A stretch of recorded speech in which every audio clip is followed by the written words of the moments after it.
Have you been diagnosed with depression and struggle with sadness? Maybe you're scared of being criticized. Loss of interest, aches and pain. Always thinking something terrible. Ask your doctor about Effexor XR. Ask your doctor about Cymbalta. Talk to your doctor about Zoloft. So talk to your healthcare professional. Get with your doctor today. Your doctor. Tell your doctor. Contact your doctor immediately. Talk with your doctor.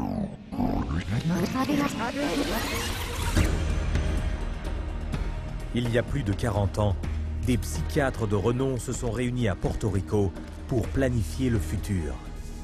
We see a developing potential for nearly a total control of human emotional status, mental functioning, and will to act. Leur plan? Créer d'ici l'an 2000 une gamme de psychotropes contrôlant chaque aspect du comportement humain.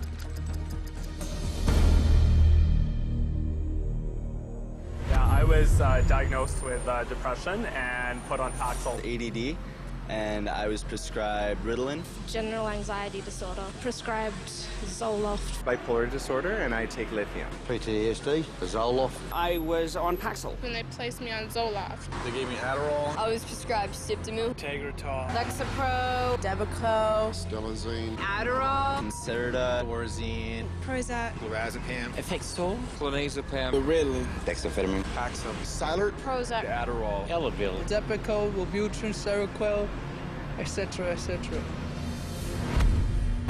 100 millions de personnes dans le monde prennent des psychotropes. Comment en est-on arrivé là? Les psychiatres les ont convaincus qu'elles étaient malades. They want you to think you're diseased from birth, and that all those experiences of life, childhood and adolescence and teenage years and adulthood and being a senior citizen, that these are all various stages of disease. Because let's face it, we've all been depressed at one time. We've all been anxious at one time. These are normal emotions that we feel. Every emotional and spiritual problem is reduced to a label. And of course, all of those diseases require pharmaceutical treatments. This is big, big business. Tout en encaissant des revenus considérables, en prétendant être des professionnels de la santé, les psychiatres reconnaissent ouvertement que leur profession n'a aucun fondement scientifique. We don't really have any specific blood tests or other tests that are definitive for any mental illness whatsoever. It would be neat if it would become much more scientific. If you go to my office and you tell me that you're depressed, there's nothing, and no blood sample, whatever, no tests. There are not current available tests to verify your diagnosis. I don't use any tests. You do not have a test to say, well, this is this disorder and this is the best medication for this disorder. For many years we thought we had the tests nailed down, but it turned out that they weren't of any value. If you don't know what's causing the symptoms, then to give somebody something to alleviate the symptoms is close to impossible. By the time a drug's approved and it hits the general population, we don't know even 50% of the side effects that are involved with that drug. And these pills cause heart attacks and liver problems and immune system problems and lots of other medical problems. So you're playing with fire. Chaque jour, on estime que les psychotropes causent des incidents graves. Et si les psychiatres et les firmes pharmaceutiques sont conscients du danger que ces psychotropes représentent, leurs patients, qui ne se doutent de rien, en subissent quant à eux les effets dévastateurs. Everything became worse.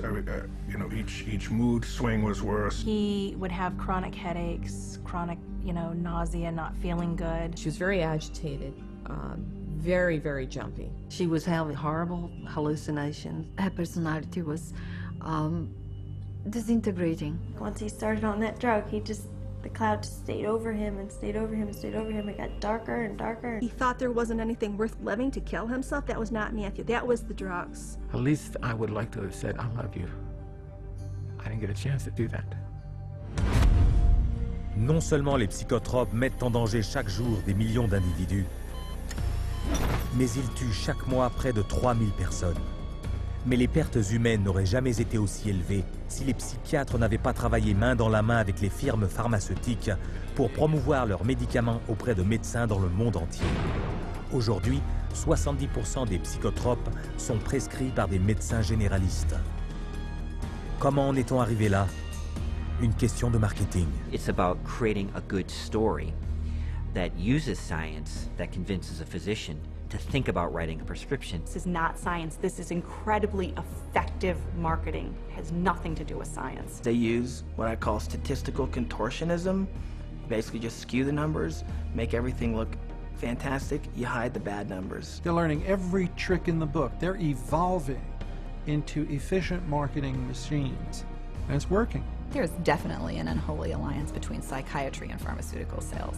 That's a marriage made in heaven. They're like conjoined twins. They're joined at the wallet. Avec 374 maladies mentales dans le manuel diagnostique de la psychiatrie, et plus à venir, les affaires sont en pleine expansion. Les firmes pharmaceutiques ont élargi leur registre de psychotropes de 44 en 1966 à 174 aujourd'hui. Combinés, les 5 psychotropes qui se vendent le plus rapportent plus que le produit national brut de plus de la moitié des pays sur Terre pris individuellement. En tout, la psychiatrie engrange un tiers de billions de dollars par an. Comment en est-on arrivé là?